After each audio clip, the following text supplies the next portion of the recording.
Are you depressed, or do you just have a horrible life? And those are not the same question, because if you're depressed, you have a life that in principle should work, but isn't.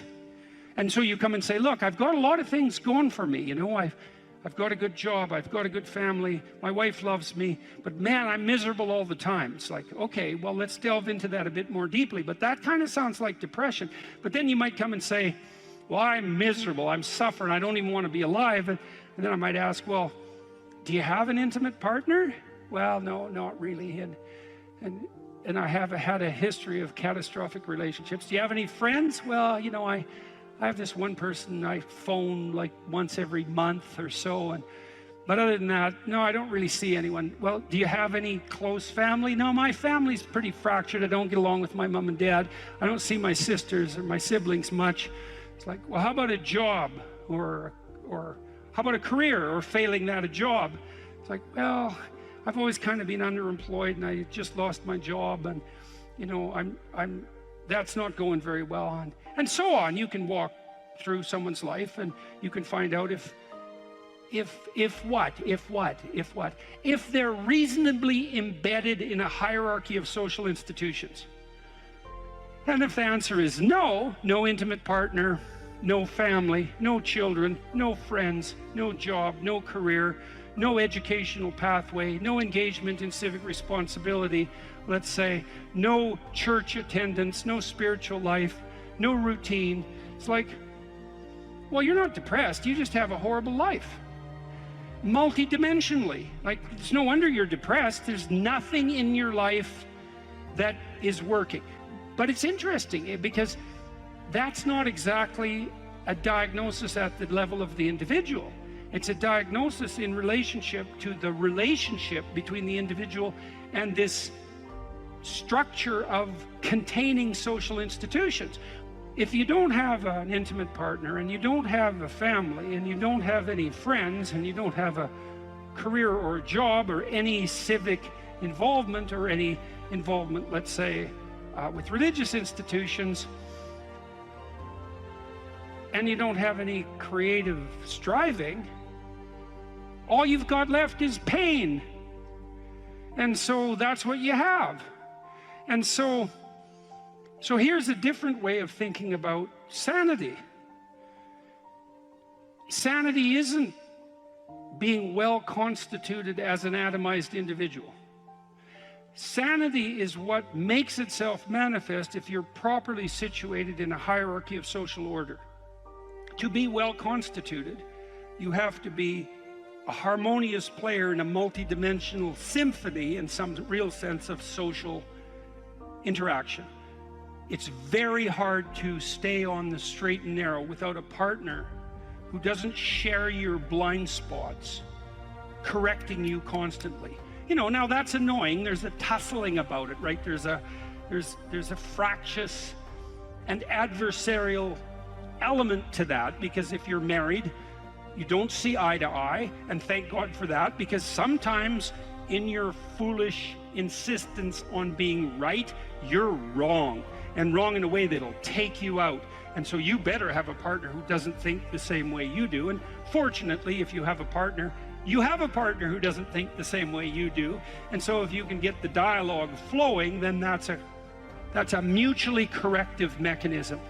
And so then you might say, well, the truthful dialogue between partners in a marriage is actually, it's the process by which sanity itself is generated.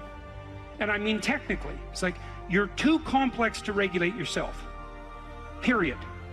And so you need other people to help you do that. So if you have a wife or a husband, someone who knows you and is there for the long run, they can help, you can help each other find the meaningful path and stay on it. And you can't do that alone. And probably just having a partner isn't enough. You need kids, likely, to keep you sane or to drive you crazy, depending on the nature of your children, let's say. You need family, you need your parents, you need your siblings, you need another community around you that's not merely your wife, because you're so crazy that it takes a village to keep you sane.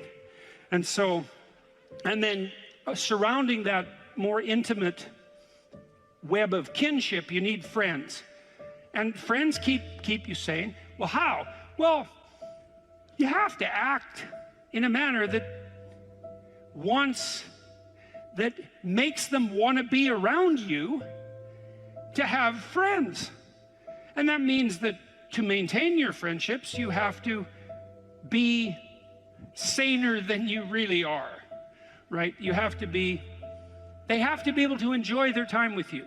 If you practice forthright and voluntary exposure to that which terrifies and dismays you, it transforms you. And we really know this as psychologists. We even know there's more and more evidence suggesting, for example, that if you imagine you adopt this attitude of voluntary confrontation, that changes you psychophysiologically. So much of the biochemistry of motivation and emotion is transformed when you take a stressor which could be oppressive and paralyze you and cause you to withdraw, and you reverse that and you decide to advance. It's like a different spirit inhabits you. And I mean this physiologically. There's a whole different pattern of being that makes itself manifest in you neurologically and psychophysiologically and pharmacologically. So you take it on as a challenge, right? And that transforms you at a cellular level too, because one of the things we've discovered in recent years is that if you do something new and complex, then that turns on that parts of your DNA that haven't produced proteins before will start producing new proteins and reconstruct you from the cellular level up.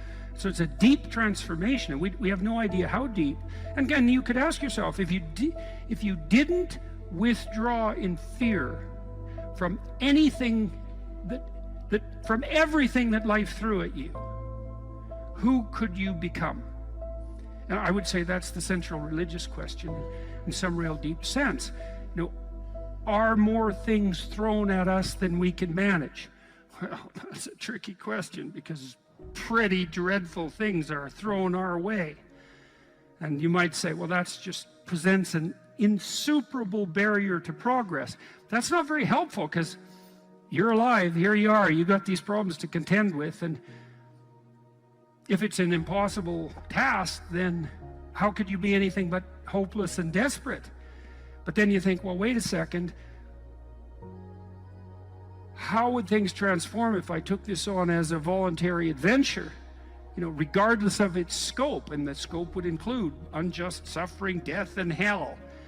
And that's not just some religious or metaphysical vision. It's like, no, you're actually going to have to contend with that in your life, in whatever way those things make themselves manifest to you personally. That's coming, man. And so maybe you better get prepared. And then the question might be, well, what would happen if you got prepared? And the answer might be, you'd be prepared. And I think the religious enterprise in its deepest sense is that process of preparation.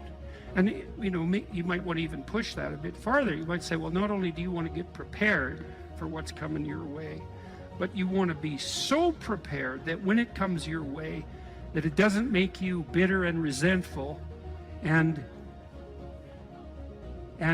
tempted by the desire to walk the path that would make all of that even worse.